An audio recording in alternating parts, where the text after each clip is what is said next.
Welcome everyone, Questini here with my gear guide for Feral Druid bear tanks in tier 5, going over survival gearing, threat gearing, and resistance gearing for frost and nature resistance, which is going to matter for Hydross for pretty much every single tank.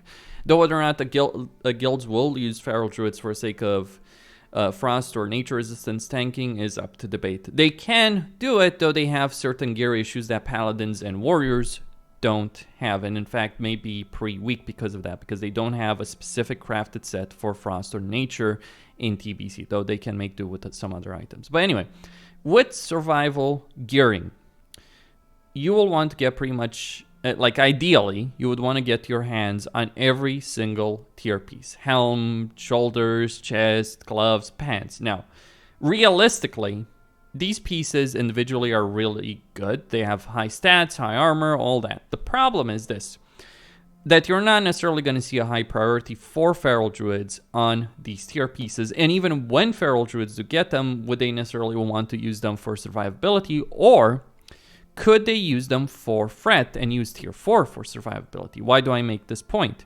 Because if you look at tier 4, yes, it has weaker stats.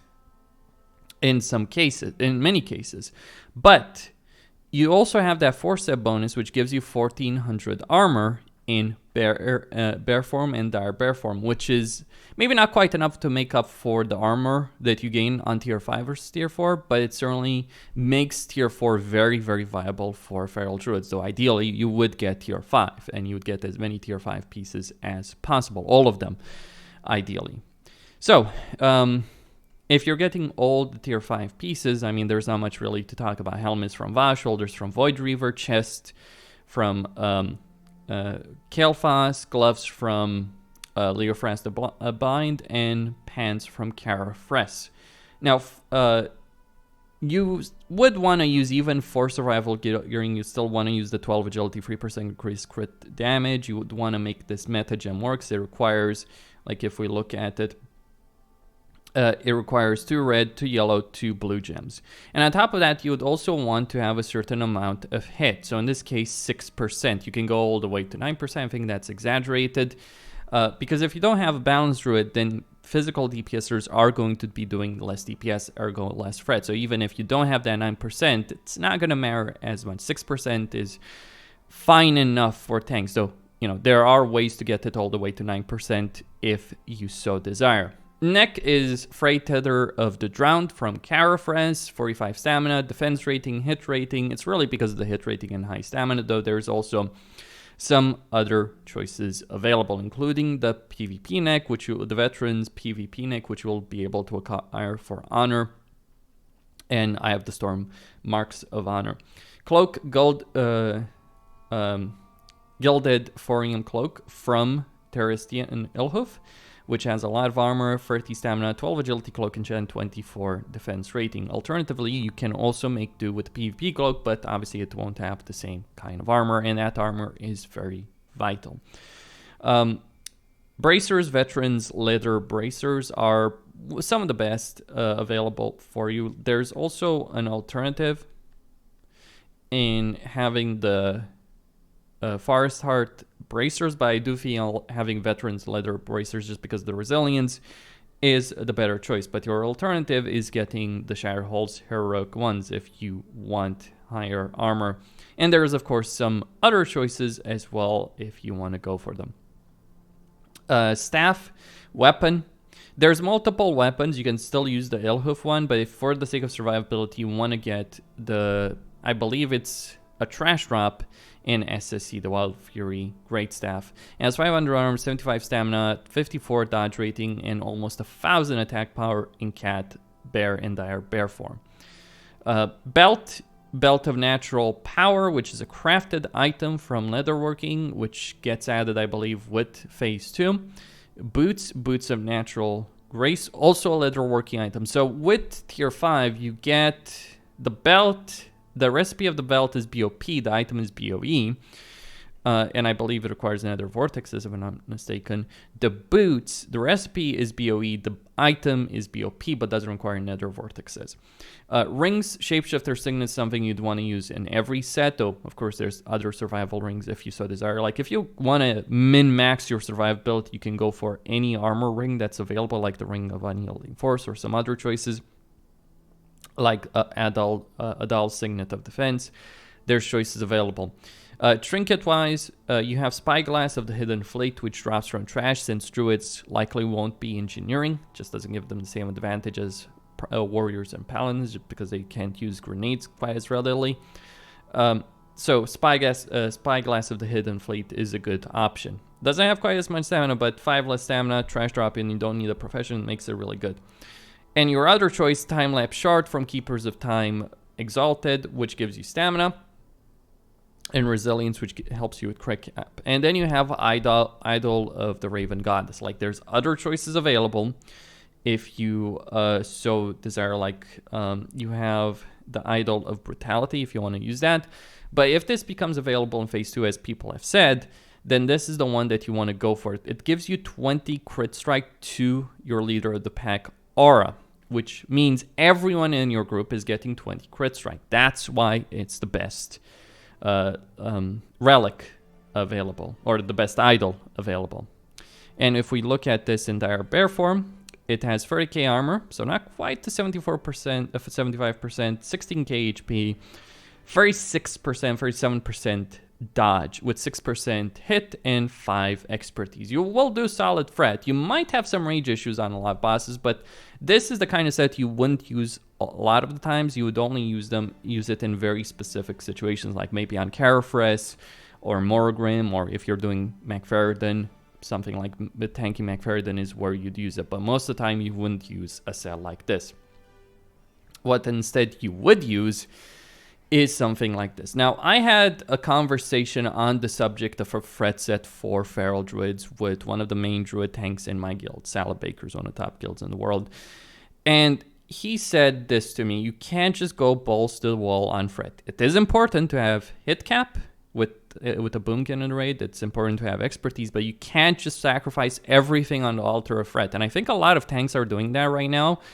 And they are sorely mistaken in the belief that that's going to work in Tier 5. It won't. Hint, there's trash in Tier 5 that hits pretty fucking hard.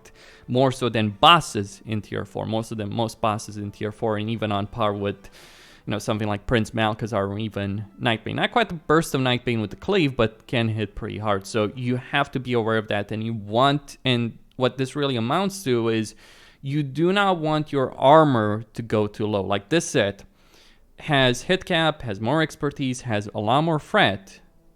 Still has pretty high dodge though, because of the agility gems that it does have, but only 2k less HP and about 2% less than, 3% the less damage reduction because of the lower armor. So what's the difference here between this set and the previous set? Well, neck. So the neck is replaced with Veteran's Pendant of Triumph. This is just to get a resilience rating to help you out so you can switch some other pieces. What are those other pieces? Well, if you care about Forset, you can still use the tier shoulders, but if you care about expertise, you can get the shoulder pads of the Stranger from Hydross. These are the only expertise shoulders in the game, and they will be highly sought after, but these are something that you want to go for. There's also gemming changes all around the board, more agility, more hit where it's needed, all that kind of stuff, like just more threat overall. And you may change these even further, but anyway, you get these shoulders from Hydross, 30 attack power, 10 crit rating, shoulder enchant, 8 agility on them, 10 agility actually if you count the socket bonus. Bracers stay the same really, though you might change the gem veteran leather bracers. Staff should stay the same just because it's really powerful. You can use also, just because of it's really powerful due to the armor that it does provide you. 500 armor on a staff is nothing to sneeze at, though if you want more hit, you can always use the Elhoof staff. Gloves, a Searing Grip from Alar. These are just a better version of the Grips of Deftness, which drop from Karazhan. These will be wanted by every melee DPS in the game because they are best in slot pretty much for all or almost all of them. Like maybe warriors wouldn't use them, but because warriors also get an expertise bonus or dodge expertise bonus due to their talents, but everyone else, like paladins, rogues, all that, like they would want to get these gloves, or most of them would want to get these gloves. Belt, same situation, drops from Lady Vash, belt of 100 deaths, 29 agility, 2 gem sockets, 25 expertise bonus. This belt, whereas with gloves you can have a discussion if using a stat gloves is better. With the belt, there is no such discussion. This is the best slot belt for every physical DPSer until Sunwell Plateau, if not even beyond, I believe. So everyone wants it, and it drops from Vash, so good luck getting it. But for the sake of Fret set, hell, even DPS set, you would want this belt. It's really good. Then you have boots, veteran leather boots, so PvP boots once again, just resilience, extra Fret stats. Like you're losing resilience, you're losing in the crit cap and other departments, so you have to make do with PvP items. This is the thing about druids.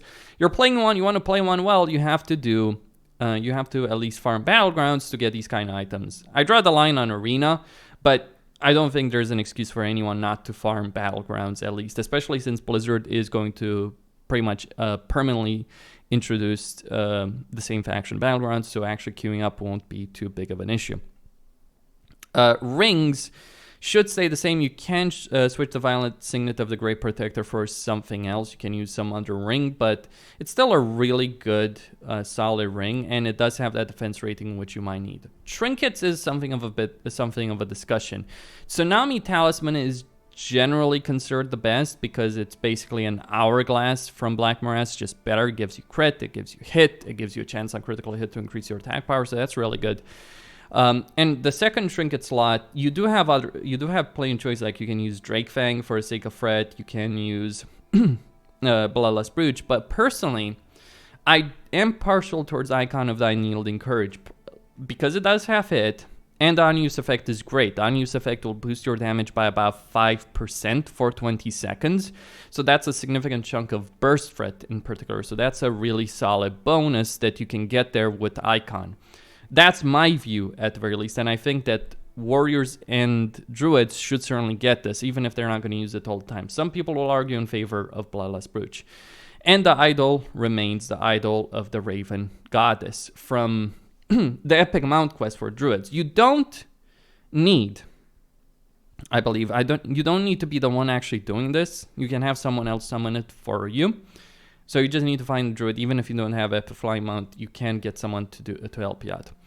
So that's survival gearing, and that's Fret gearing. What about resistance gearing? Well, for frost resistance, druids are actually in an okay state. Not a great one, but in an okay state. Maybe not as good as druids or paladin as warriors or paladins, but just keep in mind, druids do have one advantage in that they do get help via talents towards the crit cap, which actually does help them with resistance gearing.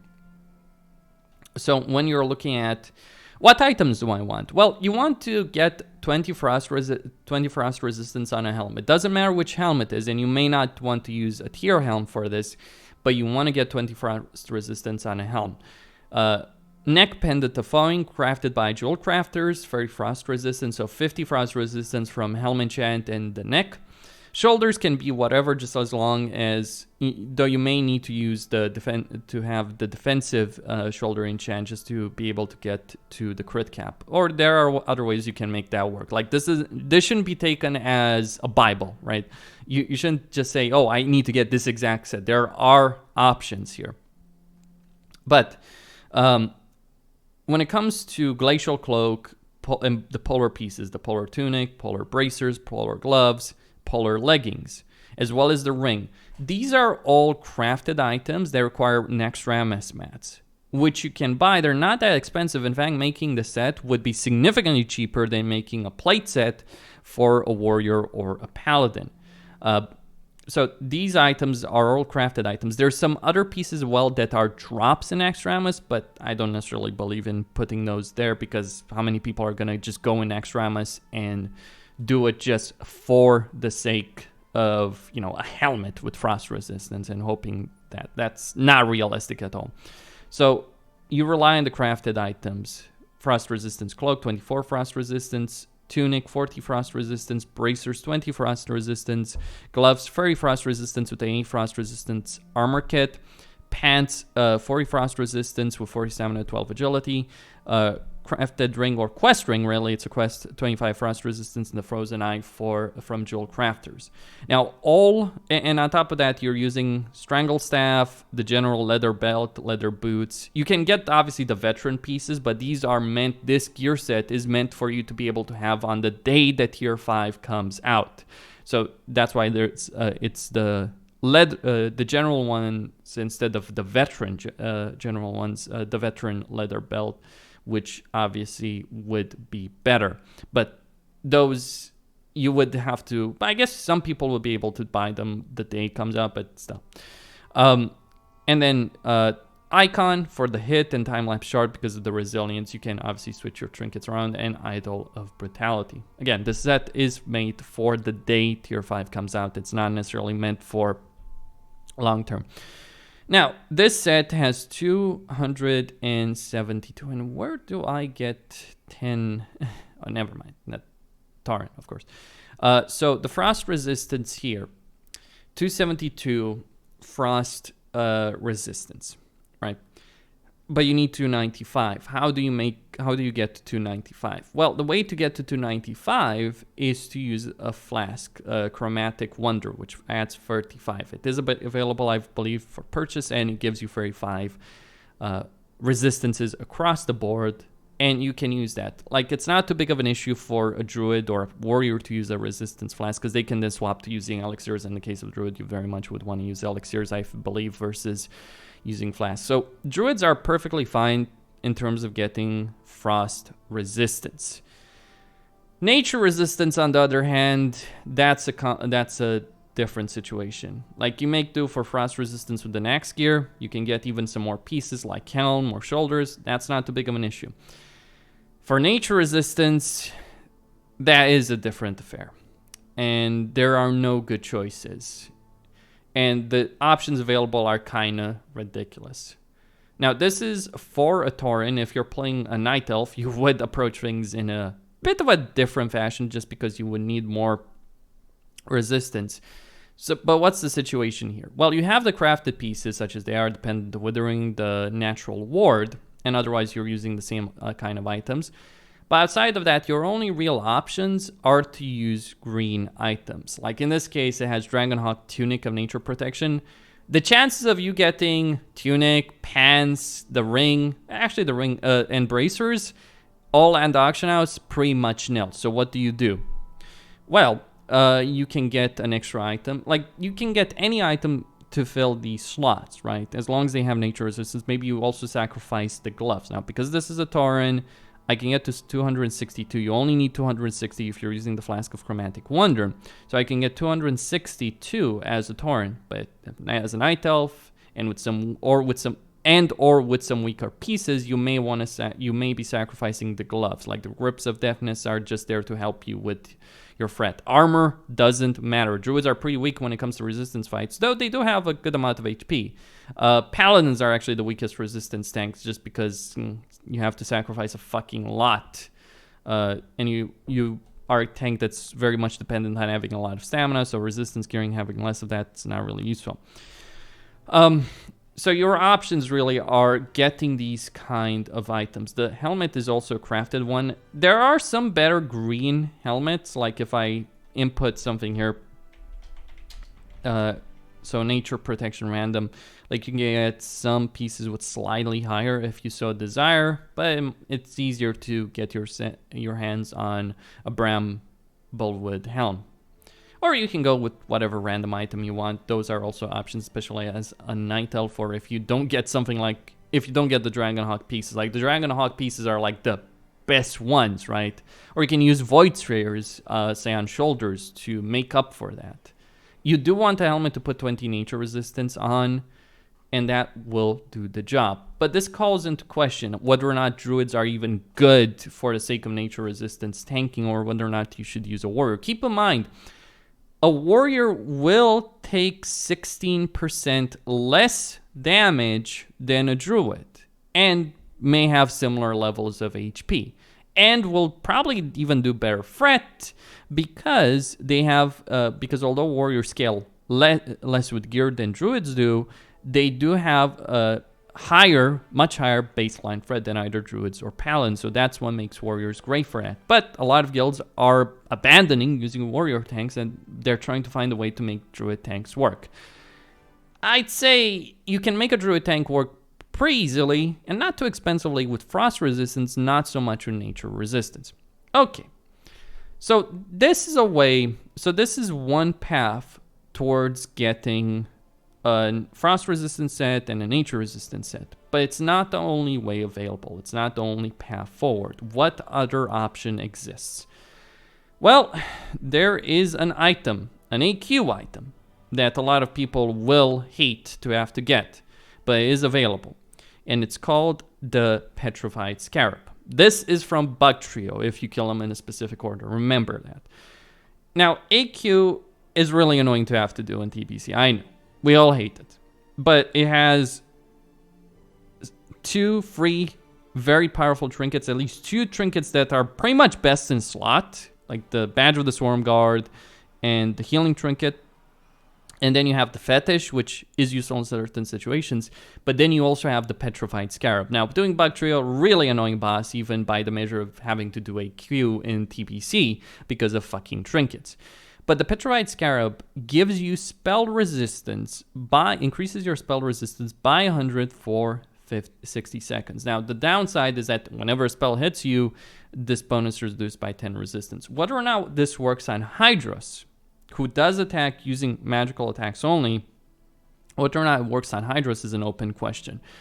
People I've talked to say it shouldn't apply, that you would still get that full 100 resistance. If that is the case, if that is true, then this means that you can drop your resistance. Like you can get away with only having 160 nature resistance or frost resistance as a druid, and use this trinket. Now, here's the catch. The way I've done Hydross, private servers, even retail, you would swap him every minute or so between nature and frost resistance. Now, this trinket has, according to Wowhead, a 3-minute cooldown. So you wouldn't have it every time. Now, it might require a change of tactics, like where you keep Hydross for 1.5 minutes, maybe. Like if you could manage that, or if you could kill the boss. But it feels like really gimmicky to rely on this, but it does give one significant advantage. In that, you could have the early part of resistance phase, nature or frost, you could have that with lower resistance. Why is that beneficial? Well, unlike other resistance fights, Hydross doesn't hit for the same amount of damage throughout the entire fight. Hydross actually hits for very low damage. When he starts hitting you hard, and why you need 295 resistance is because he has a debuff that he applies on raid, increasing the damage the raid takes, more than doubling it. You can get more than double the damage. That's when he hits hard. That's when ads become untankable.